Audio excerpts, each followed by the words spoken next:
Hospital అంతా sweets పంచిపెట్టారంట.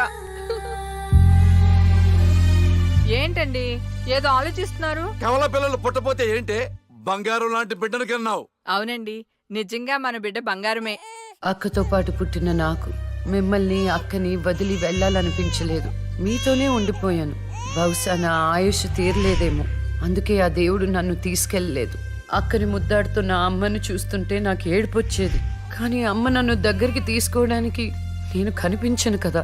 అమ్మ ఉన్న వాళ్ళు ఎంత అదృష్టవంతులో, అమ్మ స్పర్శ ఎంత బాగుంటుందో నాకు అర్థం చేసుకునే వయసు లేకపోయినా అది అమ్మ ప్రేమని అర్థమైంది. నాన్న కూడా అప్పుడప్పుడు అమ్మ అవుతాడు. ఆ క్షణం అక్కలో కలిసిపోయి ఆనందాన్ని అనుభవించేదాన్ని. మీరు లేనప్పుడు అక్క పక్కనే ఉండేదాన్ని. నాకు ఇంత అన్యాయం చేసిన దేవుడు చిన్న సంతృప్తిని మిగిల్చాడు. ఎందుకంటే నేను అక్కకి కనిపిస్తాను కాబట్టి. నీలాల కళ్ళని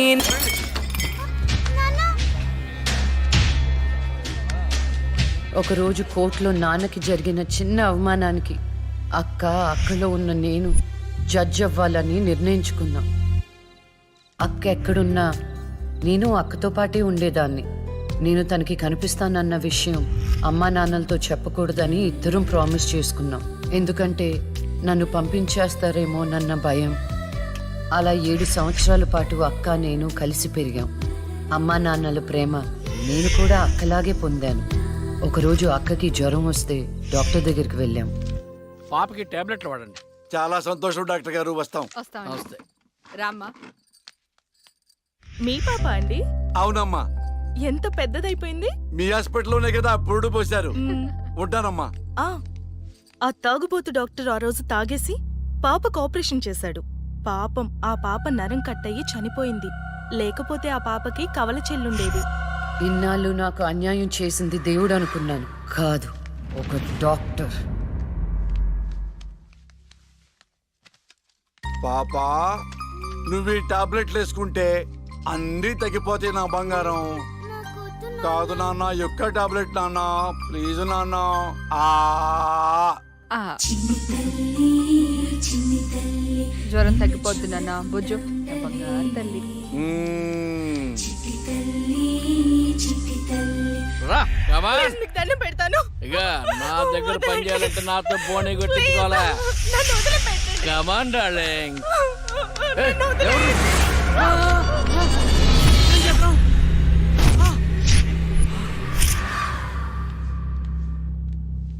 పాపా, పాపా, తులసి, ఆ, పాప ఎక్కడ? అదే అర్థం కావట్లేదండి. ఎక్కడికి వెళ్ళింది?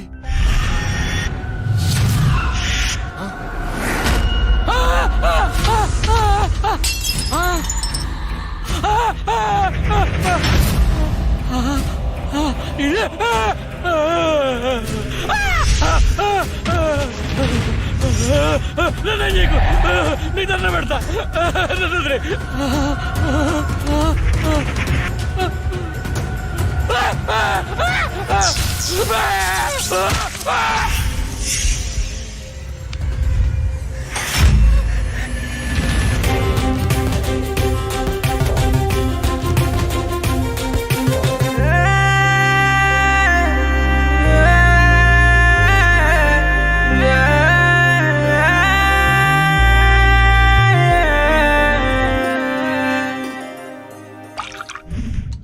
గురువు గారండి, మా అమ్మాయి లా పాస్ అయిందండి. ఇక నుండి మా అమ్మాయి పేరు లక్ష్మి కాదండి, లాయర్ లక్ష్మి. వావ్ పర్వాలేదా? కోర్టు ముందు టీ అమ్ముతునే కూతుర్ని లాయర్ని చేశావు. Very good. ఇంతగా అమ్మాయి ఎక్కడా? లక్ష్మి,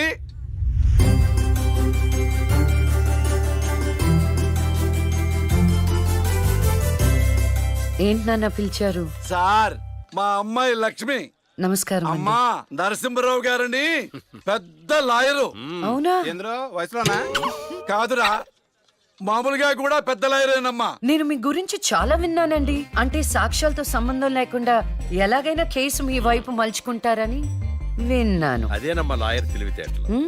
అది సరే, ఇంతకీ నువ్వు సొంతగా ప్రాక్టీస్ చేద్దాం అనుకుంటున్నావా, లేక నాలాంటి వాడి దగ్గర అసిస్టెంట్ గా చేద్దాం అనుకుంటున్నావా? అంటే ఇంకొకరి దగ్గర చేస్తే వాళ్ళ ఇన్ఫ్లుయెన్స్ నా పైన పడుతుంది కదండి. అలా కాకుండా డైరెక్ట్ గా ప్రాక్టీస్ చేద్దామని అనుకుంటున్నాను. నేను నాలా ఉండాలని. గుడ్. వాయిస్ దేముంది సార్, మనుషులు అందరి దగ్గర ఉంటుంది. లాయర్ కి ఉండాల్సింది ఆనెస్టీ, అది నా దగ్గర ఉంది సార్. హానెస్టీ, నిజాయితీ. చూద్దాం నీ నిజాయితీతో ఎన్ని కేసులు గెలుస్తావో. All the best. అమ్మా చూసావా, నువ్వు నోరు తెరిస్తే అవతల వాడు నోరు ఎలా మూతపడిందో, కోర్టులో కూడా ఎలాగే చంపేయాలా? నాన్న నాకు మంచి చాయ్ పెట్టి. ఏయ్, నా బంగారు తల్లికి మంచి చాయ్ రెడీ చేయరా. మా అమ్మాయి లాయర్ అయిందండి, శుభం. తన పేరుతో అర్చన చేయించండి. అలాగేనమ్మా. శుక్లాం భరధరం విష్ణుం శశివర్ణం చతుర్భుజం ప్రసన్నవదనం ధ్యాయేత్ సర్వ విఘ్నోపశాంతయే ఇష్టకామ్యార్థ ఫల సిద్ధిరస్తు.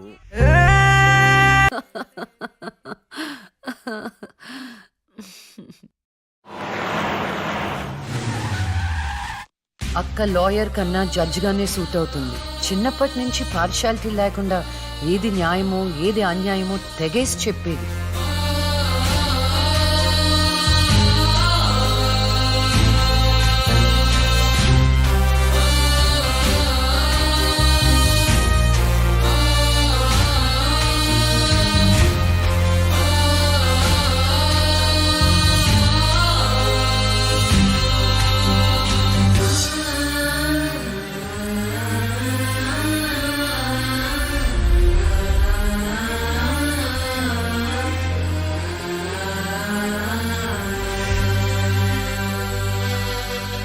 కూర్చోండి.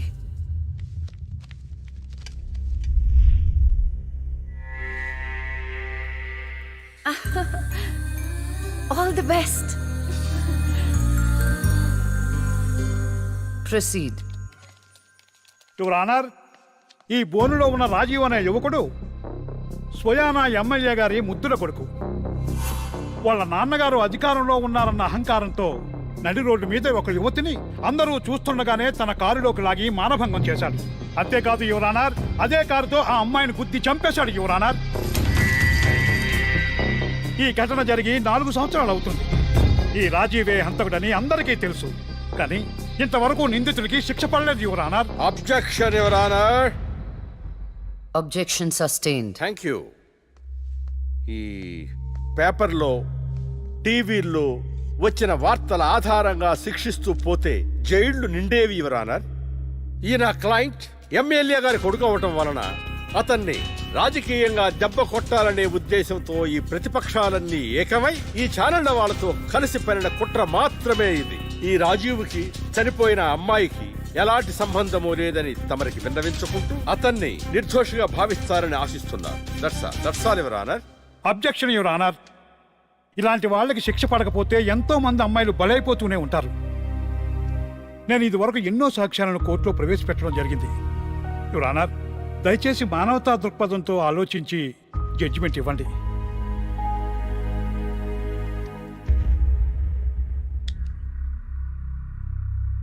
ఈ కేసు పూర్వాపరాలు పరిశీలించిన మీదట సాక్ష్యాధారాలు తారుమారు చేసి ఈ కేసుని పక్కదారి పట్టించడానికి ప్రయత్నం జరిగిందని నాకు అర్థమైంది.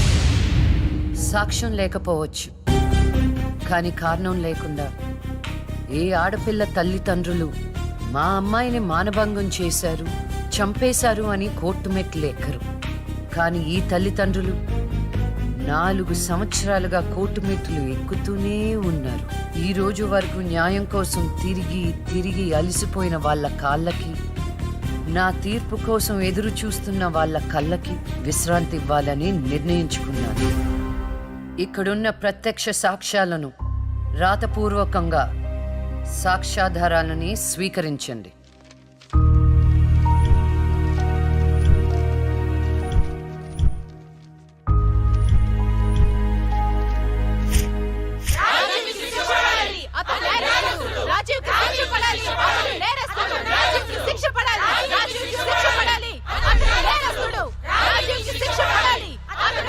Order, order, order. రాజీవ్ అనే ఈ ముద్దాయికి లైఫ్ ఎమెన్షన్ కఠిన కారాగార శిక్ష విధించడమైనది. Objection your honour. Objection overruled. The court is adjourned.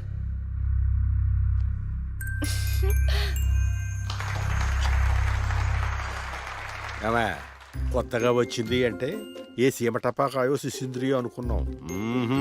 Lakshmi bomb, జాగ్రత్తగా ఉండు. చెమటలు పట్టించేస్తుంది సార్. మ్మ్.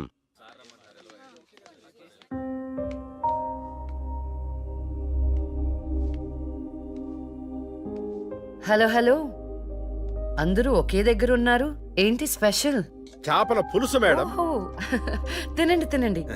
మీ అందరికీ ఒక విషయం చెప్పేద్దామని వచ్చాను. ఇక మీదట దొంగ సాక్ష్యాల్ని ఎంకరేజ్ చేయకూడదు, న్యాయంగానే వాదించాలి. ఏమిటి మేడం, ఏం మాట్లాడుతున్నారు? ఇంకెలా మాట్లాడమంటారండి? హా? కోర్టుని కూరగాయల మార్కెట్లా తయారు చేశారు. స్టేషనరీ నుండి సాక్ష్యాల వరకు ప్రతిదీ అమ్మకమే.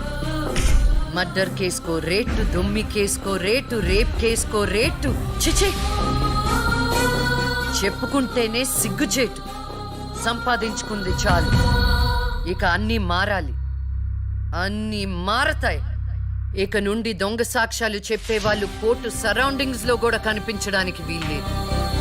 ఎవడైనా కక్కుర్తిపడి డబ్బు కోసం దొంగ సాక్ష్యాలతో కేసుని గెలిపించుకోవాలని చూస్తే వాళ్ళని కూడా నేరస్తుల బోన్లో నిలబెడతా, శిక్షలో షేరింగ్ ఇప్పిస్తా. ఇక నుంచి న్యాయం గెలవాలి, న్యాయమే గెలవాలి, న్యాయమే గెలవాలి, న్యాయమే గెలవాలి, న్యాయమే గెలవాలి. ప్రశాంతంగా ఉన్న అక్క జీవితంలో ఒకరోజు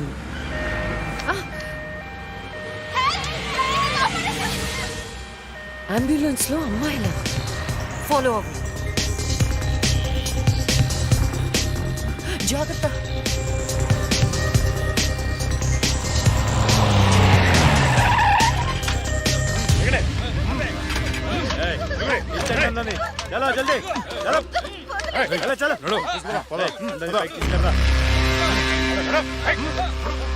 అంతా ఓకే అన్నా తీసుకొచ్చే అందరినీ. ఏం ప్రాబ్లం రాలేదు కదా? అంబులెన్స్ లో అమ్మాయిలు ఉంటారని ఎవరు గెస్ట్ చేస్తారన్నా? ఏయ్, వీళ్ళందరినీ ట్రక్ లో ఎక్కించండి. ఆ దుబాయ్ షేక్ గాడు ఒక్కడే ఫోన్లు. అసలు అది సార్ ప్లీజ్ సార్, దండం ఓయ్! పెట్టండి. అరవకో. ఏంటే నువ్వు అరిస్తే రిప్లై ఇచ్చేవాడు ఇవ్వలేడు. ఇది నా ఏరియా. రేయ్, తీసుకెళ్ళండి రా అందరినీ. తీసుకెళ్ళండి తొందరగా. పోవే. Stop it!